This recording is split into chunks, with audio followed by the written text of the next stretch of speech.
ప్రియులారా, మన ప్రభు అయిన యేసుక్రీస్తు నామములో మీకు శుభోదయం. ప్రతిదినం ప్రభుతో అనుదిన ఆత్మీయ ఆహారం. ఆగస్టు 21. నేటి లేఖన పఠనం మత్తయి సువార్త 25వ అధ్యాయము 1 నుండి 13 వచనాలు. నేటి ధ్యాన లేఖనం మత్తయి సువార్త 25వ అధ్యాయము 1-2 వచనాలు, అలాగే 6వ వచనం. పరలోక రాజ్యము తమ దివిటీలు పట్టుకొని పెండ్లి కుమారుని ఎదుర్కొనుటకు బయలుదేరిన 10 మంది కన్యకలను పోలియున్నది. వీరిలో 5 బుద్ధి లేనివారు, 5 బుద్ధి గలవారు. అర్ధరాత్రి వేళ ఇదిగో పెండ్లి కుమారుడు, అతనిని ఎదుర్కొన రండి అను కేక వినబడెను. వ్యాఖ్యానాంశం: ప్రభు రాకడ కొరకు నీవు సిద్ధమా? వ్యాఖ్యానాంశం: ప్రభు రాకడ కొరకు నీవు సిద్ధమా?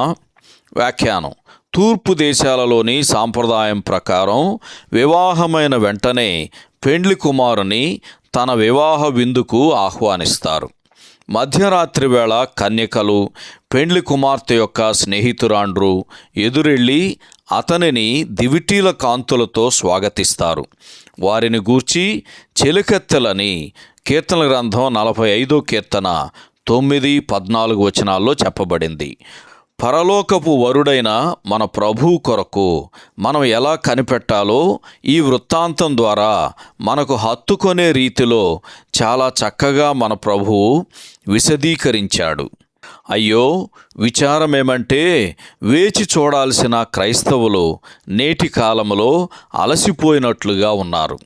క్రైస్తవులు ఆత్మ సంబంధమైన మత్తు నిద్రలో పడి ఉండగా శతాబ్దాలు గడిచిపోయాయి. సంఘ చరిత్రలో మనం గమనించినట్లయితే ఒక పిలుపు ఇవ్వబడింది. ఇక్కడ పిలుపు అని ఎంత చక్కగా చెప్పబడింది.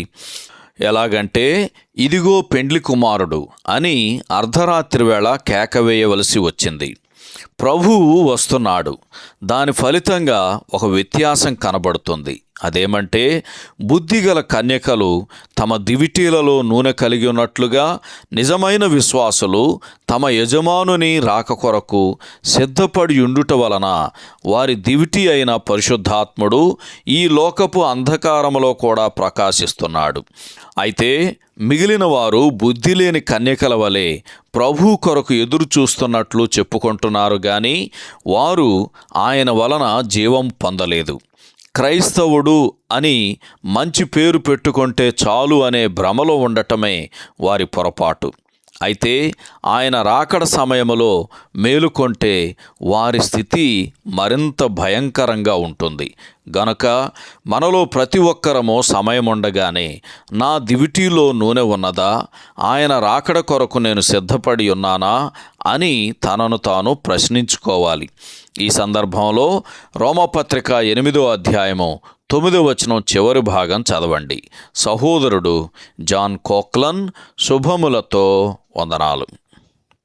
ఈ సందేశాలకు సంబంధించి కానీ బైబిల్కు సంబంధించి కానీ మీకేమైనా ప్రశ్నలు ఉంటే ఈ క్రింది నంబరుకు వాట్సాప్ ద్వారా పంపించండి. మీ ఆత్మీయ క్షేమాభివృద్ధి కోసం అనుభవజ్ఞుల ద్వారా జవాబులు అందించబడతాయి.